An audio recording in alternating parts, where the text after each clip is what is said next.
国务委员兼外长王毅在广西桂林与俄罗斯外长拉夫罗夫会晤，双方首先就共同关心的国际和地区问题进行了战略沟通，达成广泛共识。双方相互通报了各自对美关系近况。两国外长表示，国际社会都认为美方应反思近年来其所作所为给全球和平与发展带来的损害，停止单边霸凌行径，停止干涉他国内政，停止拉小圈子再搞集团对抗。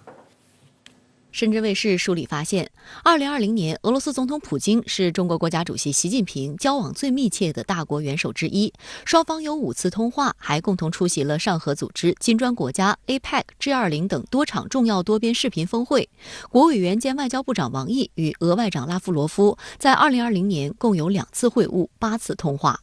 值得一提的是，拉夫罗夫是今年中方接待的首位访华的大国外长。此访也是新冠疫情全球大流行以来俄罗斯外长首次访华。对于两国务实合作，拉夫罗夫曾有个生动的比喻：永无止境，包罗万象。王毅则表示，中俄战略协作是全方位、全天候的，没有禁区，没有上限。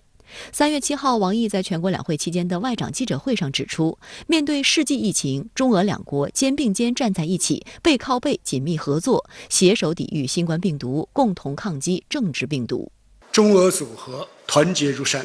始终是世界和平稳定的中流砥柱。世界越是动荡不宁，中俄合作就越要坚定前行。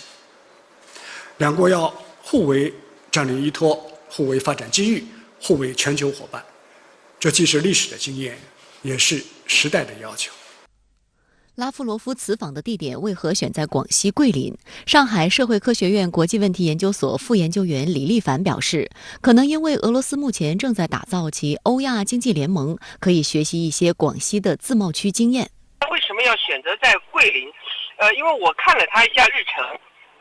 他应该是去完桂林之后还要去韩国。那么我觉得可能有一个就是对俄罗斯远东的开发，包括学习中国的一些自贸区的经验，因为广西现在也是一个大的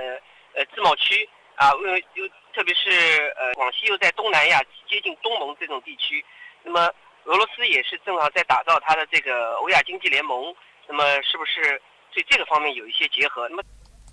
在出发前，拉夫罗夫接受了中国媒体采访。他表示，当前中俄关系处于历史最好水平，中俄协作的模式不受意识形态限制，极具自身价值，也不受国际形势变化等因素影响，不针对任何第三国。今年是中俄睦邻友好合作条约签署的第20个年头。据拉夫罗夫介绍，两国将共同庆祝条约签署20周年。此外，双方已商定将条约延期，并赋予其新的时代内涵。Исторический, он заложил политический, юридический фундамент для формирования между нашими странами отношений нового типа, отношений всеобъемлющего партнерства и стратегического взаимодействия, отношений, которые вступают в новую эпоху. И динамичное сотрудничество, которое характеризует наши связи за последние 20 лет, конечно же, говорит о том, что договор успешно прошел проверку временем. 谈到中俄关系在新时代的协作方向，拉夫罗夫强调，以美国为首的西方国家仍在国际事务中奉行霸权政策，试图阻挠世界多极化和民主化趋势，将自己的意志和要求强加给他国。中俄的首要任务是继续加强高水平协作，共同推动世界多极化发展和区域一体化协作。И, к сожалению, этим объективным тенденциям становления подлинно многополярного, демократичного мира пытаются помешать некоторые западные государства во главе с американцами, которые хотят любой ценой сохранить свое доминирование в глобальной экономике и в международной политике, навязывать всем и вся повсюду свою волю, свои требования. Мы с Китайской Народной Республикой в ответ продвигаем конструктивную, объединительную повестку дня и заинтересованы в том, чтобы международная архитектура была справедливой, демократичной, обеспечивала устойчивость и опиралась на 在周一的外交部例行记者会上，有记者就拉夫罗夫的这段话提问。外交部发言人华春莹表示，拉夫罗夫外长的话一语中的。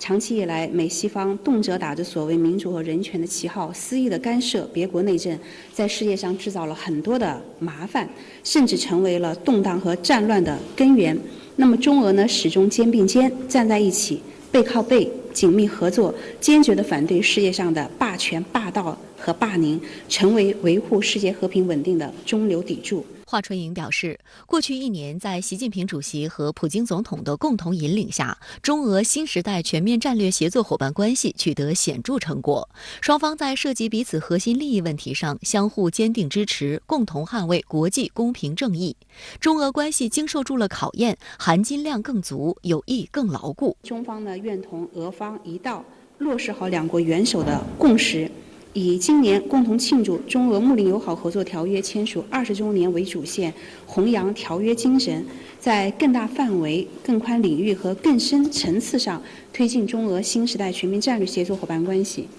共同打造战略互信、互利合作、民心相通和公平正义的国际关系的典范。对这个中俄睦邻友好条约20年赋予它的这个新的内涵啊，包括它的一些新的内容啊，在方面，我觉得肯定还是有这样的一个考虑的。对于国际秩序的这种稳定和发展，这双方之间肯定还是有很多的这些合作点。我觉得双方外长在桂林见面之后，肯定会有一些文字的东西会有表述出来。拉夫罗夫访华时间点是在安克雷奇中美高层战略对话之后。有记者提问，这是否是有意安排？对此，华春莹表示，在外交关系当中，任何一个访问其实都需要双方事先商定，而且中俄本来就是非常亲密的伙伴，双方也一直在各个层级保持着密切交往。中国、俄罗斯和美国都是联合国安理会的成员，各方对于世界的和平安全都负有重要的责任。中俄关系的发展不针对任何特定的国家，我们的关系坦坦荡荡、光明磊落，不像个别国家拉帮结派，有着自己不可告人的或者阴谋甚至阳谋。在特朗普时代，其实特朗普是想分化这个中俄的，他对俄罗斯其实还是有一定的这种拉拢的这种手段。但是现在的话，我看拜登政府的这个也没有完全做好对付中俄的一些手段、一些措施，包括使用各级的这种制裁啊什么，所以我的判断就是它还是就是一种双遏制、双打压的这种模式，但是反而是中俄通过了的美国对中俄的这些采取的不友好的这些行为，反而是让中俄之间站得更紧了，看得更高了，利益也更坚定了。美国我觉得他打压中俄的这些措施注定应该是会失败的。好，相关的话题马上来连线特约评论员吴卫。吴先生你好，那么俄罗斯外长拉夫罗夫今天开启为期2天的访华行程，那哪些议题备受关注？您又如何来展望2021年的中俄外交互动呢？大国外交备受瞩目，我这里谈及的大国指的是中美俄3家。这也是目前世界公认的在政治影响力、军事实力上举足轻重的3个大国。我个人认为拉夫罗夫此次访华有2个微妙之处。第一个妙处在于时机敏感。拉夫罗夫此访恰好在中美阿拉斯加战略对话沟通之后，恰好在拜登的2位关键阁员国务卿布林肯、防长奥斯汀完成首次外访之后，恰好在俄罗斯驻美大使应召返回莫斯科重新研判美俄关系之时，这几乎是一个国际政治格局进入震荡调整期的敏感时机。中俄2个大国此时举行外长面对面的会晤，自然少不了一番对表，坦诚交换意见，深入进行探讨，即将安出，并肩为之，这就是战略协作。那么第2个妙处就在于时刻重大。今年是中俄睦邻友好合作条约签署20周年，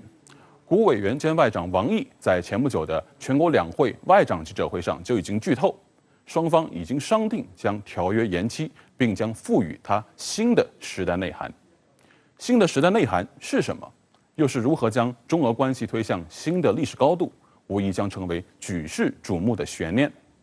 此外，据中方事先释放的这个通稿拉夫罗夫将就近期高层交往与中方对表。高层交往限定了层级，近期限定了时间，这是否意味着中俄2国领导人将在今年的某个时刻再聚首呢？2019年6月5号，国国家主席习近平对俄罗斯进行国事访问。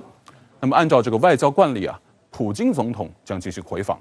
那么我几乎可以大胆的推测，在今年的7月16号前后，也就是中俄睦邻友好合作条约签署20周年的纪念时刻，俄罗斯总统普京将在北京与习近平主席以庄严的方式续签这份中俄双边关系的关键文件。这一切也正在印证两国人民的共识，那就是中俄关系没有最好，只有更好。好的，非常感谢吴先生的在线解读，请您保持在线，稍后我们还将继续来连线，谢谢。